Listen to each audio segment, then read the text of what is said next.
নদীর সাথে এদেশের মানুষের সম্পর্কটা যত গভীর, এদেশের শিল্প সংস্কৃতির সাথে নদীর সম্পর্কটা ঠিক ততটা নিবিড়।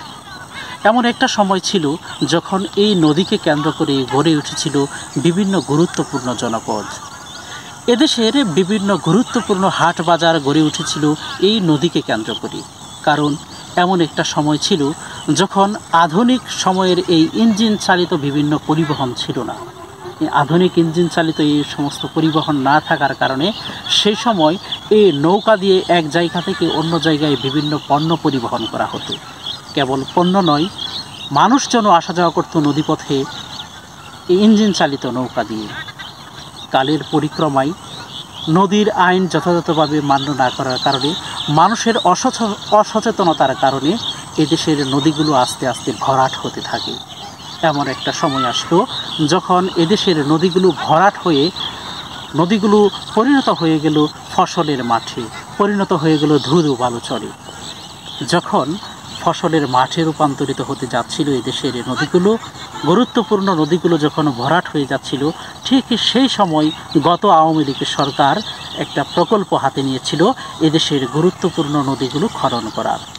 তারা চেষ্টা করেছিল এদেশের সেই নদীগুলোর পুরানো যে রূপ, এই নদীমাতৃক বাংলাদেশের যে পুরাতন ছবি, সেই ছবিটা ফিরিয়ে নিয়ে আসার জন্য।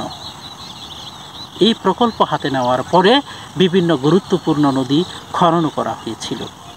দর্শক, আমি এই মুহূর্তে যে জায়গাটায় দাঁড়িয়ে আসছি সেই জায়গাটা হলো নরসিংদী জেলার মনোহরদী উপজেলা এবং পার্শ্ববর্তী গাজীপুর জেলার কাপাসিয়া উপজেলার সীমান্তকে ভেদ করে বয়ে চলা ব্রহ্মপুত্র নদীর পাড়ে।